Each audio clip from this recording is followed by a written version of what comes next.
For days now, social media hasn't stopped asking what's going on between Ariana Grande and Cynthia Erivo, both stars of Wicked. The musical that takes place in the iconic world of The Wizard of Oz and focuses especially on the witches. While promoting the film, these actresses are making headlines. Not because of any specific statement, but because of what comes with their words.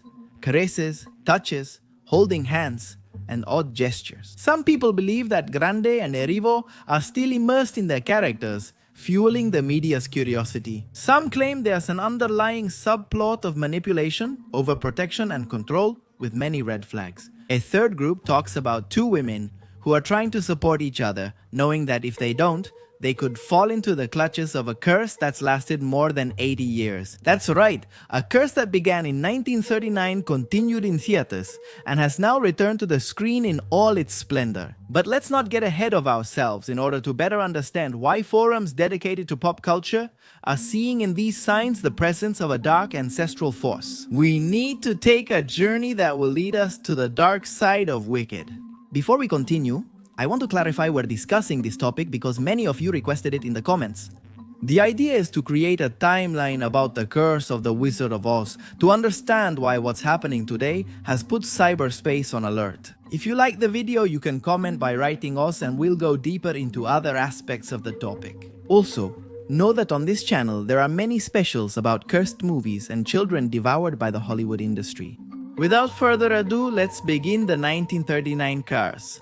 It's no surprise that the 1939 adaptation of The Wizard of Oz carries a particular aura. Isn't it obvious without needing a thorough investigation that the movie seems riddled with accidents, abuse, and tragedies?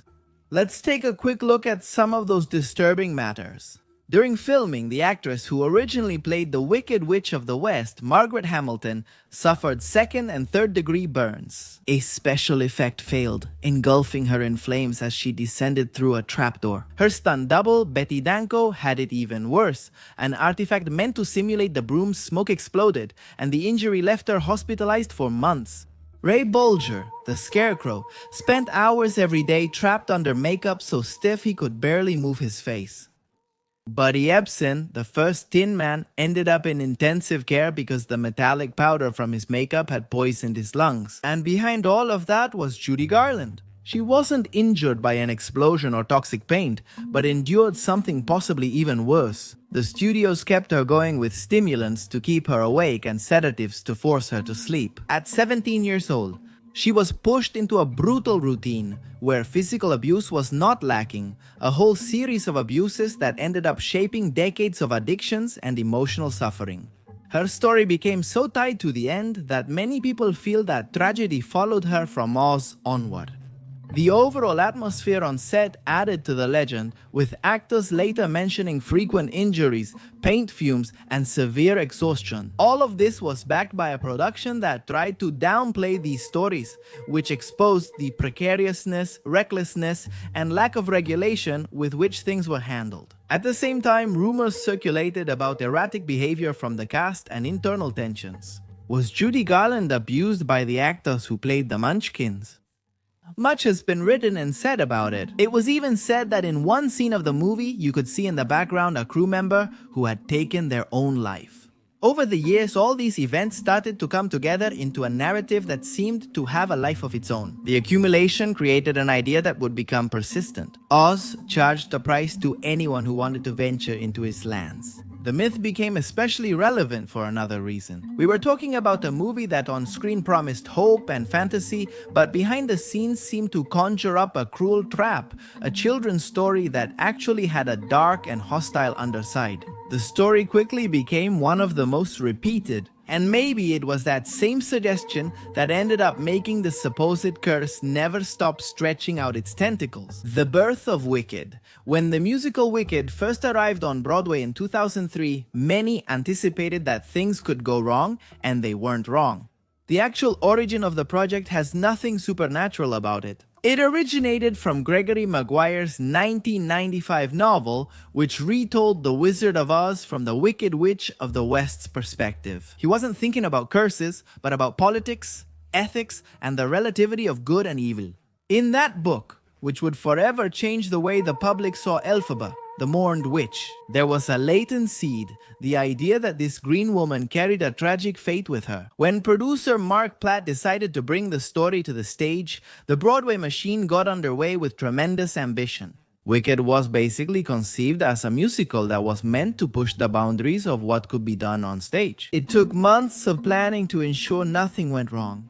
However, from the very first rehearsals, while Idina Menzel was preparing to become Elphaba and Christine Kenoweth was shaping the radiant Glinda, some rather suggestive comments began to circulate. Things breaking, strange energy in the place, shadows backstage. And then, what was missing finally happened. The first injuries. Maybe they were minor injuries, even inevitable in a musical that demanded such a physical display, but were there enough injuries to bring back memories? An unexpected fall during a rehearsal, a hit in a scene, a platform that got stuck at the worst possible moment. Everything that seemed justifiable from a technical standpoint started to be seen as confirmation. In forums dedicated to collecting strange stories, the headlines at that time kept repeating that everything was happening again. What for skeptics were mere coincidences, for believers was a revelation. Wicked was somehow puzzled, walking in the footsteps of a story that had begun decades ago. The actresses who followed kept adding to the chain of misfortunes. Joanna Bean, who took on the role after Menzel, also reported falls and injuries during choreography. Stephanie J. Block, who had been part of the early development of the musical before being replaced by Menzel, suffered vocal difficulties due to the demanding range. Even Christine Kenoweth. The smiling Glinda ended up with a broken rib, injured by a fall during a scene in which she had to balance on a large mechanical bubble. It should be emphasized that the level of demand of the play and its technical complexity created an environment where the unexpected was almost an everyday occurrence. But a disturbing pattern had already formed before Wicked's move from Broadway to film was announced. The most fervent supporters of the idea that Oz was cursed prepared themselves to find new evidence that they were right. They had to wait, it's true, but eventually they found something to talk about. And that's how our story returns to the beginning. The darkness returns to the set. It all started out brilliantly, as it often does in Hollywood. John M. Chu directed, while Ariana Grande and Cynthia Erivo led a cast set to redefine the history of filmed musicals. And the English studios were preparing colossal sets capable of recreating everything from Shiz University to the grand halls of Emerald City. A perfect machine supported by hundreds of professionals who treated the work as a cultural event.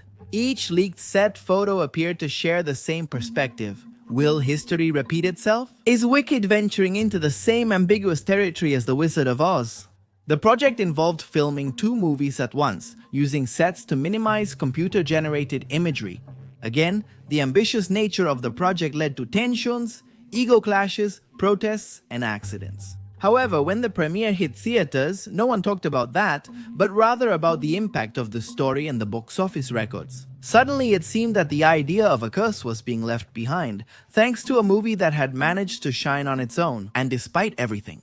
But when Wicked 2 arrived, Superstition managed to write another chapter, this time linked to its 2 female protagonists. Reports say Ariana Grande and Cynthia Erivo's relationship grew intimate and powerful during filming. The actresses and singers committed to supporting each other on a journey that promised to be exhausting, but without a great success and a wicked success and the story's success. You know Wicked? In El Huiro Chulteos, I chased a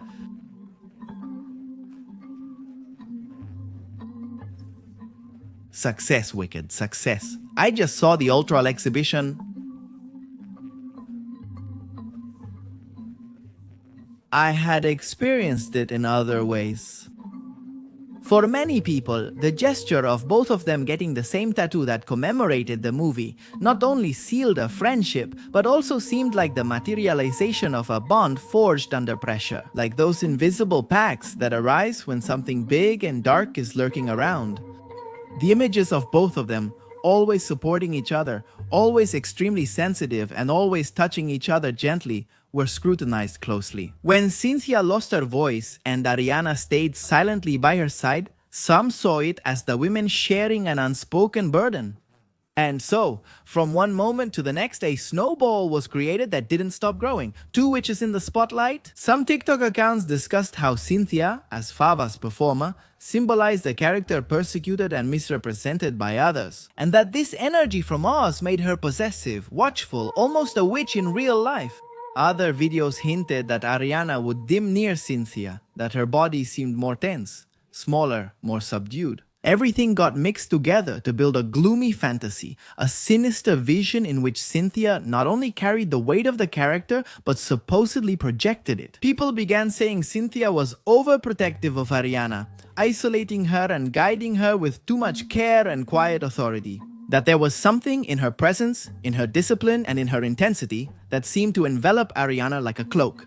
The rumors spoke of a dominant influence, of a strong and almost suffocating emotional aura, as if Elphaba herself had found a way to spill over onto her companion. On the other hand, and following other lines of inquiry, it wasn't long before the idea was mentioned that Cynthia had taken on a protective role, not out of love, but out of necessity. As if Wicked required Ariana to be shielded from dangers only Cynthia noticed. Does this make any sense? Are the actresses acting like their characters just because they know it could mean viral videos to promote the film, or is there something deeper going on here? Maybe we're dealing with mental health issues that should be taken more seriously. Is it all about the big industry again? Crushing lives and breaking wills? Are Cynthia and Ariana strong allies who support each other, or did a more dangerous relationship develop between them? How much did Oz have to do with this? Maybe the final question isn't whether Wicked is cursed, but rather why do we need to believe that it is? Why does a children's story of witches, magic, heroism, and intertwined destinies still inspire fear in its very design? What do you think? At times, and depending on how you look at things, it seems that more than a curse, what weighs on us is a traumatic memory, a memory that is passed down like a cultural echo. You don't need to have seen the 1939 film to know that its production was dangerous, and you don't need to see an accident in Wicked for the comparison to automatically come up. The story is already etched in the popular imagination, filled with warnings, symbolism, and that kind of unsettling aura that surrounds works which, besides leaving a mark, manage to leave a scar.